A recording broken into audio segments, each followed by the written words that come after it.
नमस्कार दोस्तों, मैं दिव्यांशी और एक बार फिर हाजिर हूँ एसबीटी न्यूज की खास खबरों के साथ। पेश है आज 4 सितंबर 2024 मंगलवार शाम 7:15 बजे राजस्थान की बड़ी खबरें। राजस्थान में तेज बारिश का दौर शुरू हो गया है। जोधपुर उदयपुर में बीते 2 दिन से हो रही भारी बारिश से हालात बिगड़ने लगे हैं। जोधपुर जैसलमेर रेलवे ट्रैक को भी तेज बरसात से नुकसान हुआ है। आज सुबह से यहाँ 2 ट्रेनें कैंसिल हुई है और एक ट्रेन को रास्ते में रोका गया है। वहीं जोधपुर शहर नदियों की तरफ पानी बह रहा है और अहमदाबाद नेशनल हाईवे पर भी बुधवार सुबह से लंबा जाम है। जगह जगह पानी भरने से वाहनों को कई किलोमीटर लंबी लाइनें लगी हुई है। 3 दिन से हो रही लगातार बरसात के कारण उदयपुर में बड़े डैम के गेट खोले गए हैं और वहीं टोंक में भी बरसात के कारण चाकल नदी उफान पर है। राजस्थान में बारिश के दौर के बीच जल संसाधन विभाग ने बांधों में जल स्तर को लेकर आंकड़ा जारी किया है। बांधों में कुल भराव क्षमता का 70% पानी आ गया है, जो कि पिछले 24 घंटे के दौरान 340.34 MQM पानी की आवक से अधिक है। पेरिस ओलंपिक 2024 में राजस्थान के सुंदर गुर्जर ने जेवलिन थ्रो ब्रॉन्ज मेडल जीता और सुंदर ने 64.96 मीटर की दूरी तक भाला फेंका। वे देवलेन गांव के रहने वाले हैं और मुख्यमंत्री शर्मा ने सुंदर गुर्जर को कांस्य पदक जीतने पर बधाई दी है। उन्होंने सोशल मीडिया पर लिखा कि राजस्थान के करौली जिले के प्रतिभाशाली एथलीट सुंदर गुर्जर ने पेरिस ओलंपिक में भाला फेंककर कांस्य पदक जीतकर न केवल देश बल्कि राजस्थान का मान बढ़ाया है। आपको बहुत बहुत बधाई। यह ऐतिहासिक उपलब्धि आपके परिश्रम और कौशल का परिणाम है। यह जीत प्रदेश और देश के असंख्य खिलाड़ियों के लिए एक प्रेरणा का स्रोत है। जयपुर में चलती बोलेरो पर नीम का पेड़ गिर गया। हादसे में बोलेरो में सवार स्कूल प्रिंसिपल की मौत हो गई। घटना की जानकारी मिलते ही मौके पर भीड़ जमा हो गई और इसके बाद क्रेन की मदद से पेड़ को हटाकर प्रिंसिपल को बाहर निकाला गया। हादसा जयपुर के जम्वा रामगढ़ में बुधवार सुबह 7 बजे हुआ। राजस्थान के नागौर जिले में बुधवार सुबह बड़ा हादसा हो गया। कुचेरा थाना क्षेत्र के इग्यार गांव में करंट लगने से मां, बेटे और बहू की मौत हो गई। इस घटना के बाद गांव में कोहराम मचा हुआ है और हादसे की सूचना मिलते ही पुलिस मौके पर पहुंची और शव को पोस्टमार्टम कराया।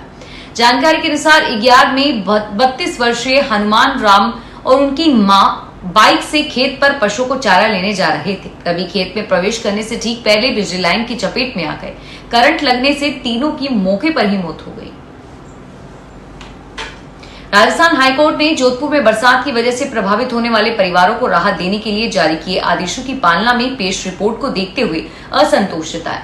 इसके बाद उन्होंने जिला कलेक्टर सहित जेडी अधिकारियों की अवमानना नोटिस जारी कर दिया है। हाईकोर्ट ने आदेश में कहा है कि जिला कलेक्टर शपथ पत्र पेश करे कि कोर्ट द्वारा जारी 14 अगस्त 2024 के आदेश का जानबूझकर इरदातन उल्लंघन करने के उनके अवमानना अधिनियम 1971 के तहत क्यों न कार्रवाई की जाए।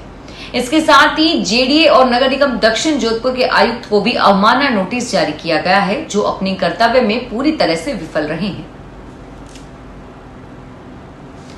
उदयपुर में सलूम्बर के राजकीय उच्च प्राथमिक विद्यालय शामपुरा में बुधवार सुबह सिलेंडर में आग लग गई। गनीमत रही कि समय रहते आग पर काबू पा लिया गया। स्कूल में सैकड़ों बच्चे पढ़ रहे थे। घटना स्कूली बच्चों के लिए पोषाहार बनाते समय हुई, जब अचानक गैस नली में आग पकड़ी और सिलेंडर भभक गया। धीरे धीरे आग तेज होने लगी। इस बीच एक स्कूली छात्र दौड़कर पहुंचा और उसने सिलेंडर से रेगुलेटर को अलग कर दिया। टीचर पास ही के पंप से अग्निशमन किट लेकर पहुंचे और आग पर काबू पाया गया। राजस्थान के 12 जिले के धनी आदिवासी आबादी वाले क्षेत्र में शाहबाद और किशनगंज में आदिवासी सहरिया समुदाय के बच्चों में कुपोषण के मामले सामने आए हैं, जबकि सरकार द्वारा परिवारों को पोषक तत्वों से भोजन की आपूर्ति के प्रावधान किए गए हैं। जिले के एक अधिकारी ने बताया कि पिछले सप्ताह की शुरुआत में एक सहरिया कुपोषित बच्चे का पता चलने के बाद 12 के जिला कलेक्टर ने शाहबाद किशनगंज क्षेत्र में कुपोषित बच्चों की पहचान करने के लिए एक व्यापक सर्वेक्षण का आदेश दिया था। राजस्थान माध्यमिक शिक्षा बोर्ड ने 10वीं 12वीं मेंस एग्जाम 2025 के लिए ऑनलाइन आवेदन फॉर्म भरने की तिथि फिर से गुरुवार 5 सितंबर तक के लिए बढ़ा दी है। अब बिना लेट फीस के साथ ही बढ़ी हुई तिथि तक आवेदन कर सकते हैं। पूर्व में आवेदन करने की अंतिम तिथि 23 अगस्त निर्धारित थी, जिससे पहले 2 सितंबर को और अब 5 सितंबर कर दिया गया है। परीक्षा के लिए अब तक 19 लाख से ज्यादा आवेदन आ चुके हैं। बोर्ड सचिव कैलाश चंद्र शर्मा के अनुसार एक अतिरिक्त शुल्क के साथ 10 सितंबर तक आवेदन करके 13 सितंबर तक बैंक में शुल्क जमा करवा सकेंगे। झालावाड़ में जयपुर विद्युत वितरण निगम के हेड कैशियर के कार्यालय के रूप की अलमारी में 3,48,000 रुपए गायब मिले। हेड कैशियर लोकेश ने बताया कि मैं सुबह 9 बजे ऑफिस पहुंचा तो रूम का ताला खुला हुआ मिला। ऑफिस के कर्मचारियों को बुलाकर अंदर देखा तो अलमारी का ताला भी खुला हुआ था। अलमारी के एक बैग के अंदर 3,48,000 रुपए थे, जो बैग सहित गायब मिले। सहायक अभियंता ML मेघवाल ने बताया कि प्राथमिक सूचना मिलने के बाद ही रिपोर्ट दर्ज करवा दी गई थी। राजस्थान प्रदेश कांग्रेस कमेटी के अध्यक्ष गोविंद सिंह डोटासरा ने डूंगरपुर दौरे के दौरान सागवाड़ा में पत्रकार वार्ता की और इस दौरान उन्होंने कहा कि उपचुनाव में कांग्रेस प्रदेश की 6 सीटों पर अपने प्रत्याशी उतारेगी। ऐसे में साफ है कि कांग्रेस हनुमान बेनीवाल और भारत आदिवासी पार्टी के साथ गठबंधन नहीं करेगी। हालांकि गठबंधन के फैसले पर उन्होंने टालमटोल करते हुए कहा कि इसका फैसला हाईकमान करेगा। गोविंद सिंह डोटासरा डूंगरपुर जिले के 2 दिवसीय दौरे पर रहे और दूसरे दिन उन्होंने गोविंद सिंह से सागवाड़ा में पत्रकार वार्ता की और कांग्रेस की तैयारियों को जानकारी लेने और देने के साथ ही भाजपा सरकार पर भी हमला बोला। राजस्थान की राजनीति से जुड़ी एक बड़ी खबर सामने आ रही है। हनुमानगढ़ की भादरा नगर पालिका के अध्यक्ष पद पर हुए उपचुनाव में भाजपा को करारा झटका लगा है। उपचुनाव के परिणाम के बाद कांग्रेस की मुस्कान बानो चेयरमैन बन गई है। बता दें कि लगभग 2 माह पहले भादरा नगर पालिका उपचुनाव की चर्चा देश भर में हुई थी, क्योंकि निर्वाचन अधिकारी ओम प्रकाश चंदेलिया मेडिकल लेकर छुट्टी पर चले गए थे। जानकारी के मुताबिक कांग्रेस की मुस्कान बानो ने भाजपा के अनवर कुरैशी को पटकनी दी है। भादरा नगर पालिका अध्यक्ष को लेकर काफी लंबे समय से खींचतान चल रही थी और आज हुई वोटिंग के बाद परिणाम कांग्रेस के पक्ष में आया। उदयपुर में आज तड़के बारिश का दौर जारी रहा। कभी तेज तो कभी मध्यम बारिश चलती रही। आज सुबह की बारिश से उदयपुर नेशनल हाईवे पर पानी भरने से 6 घंटे का जाम लग गया और इधर आज मोरवानिया के पुल भी टूट गया।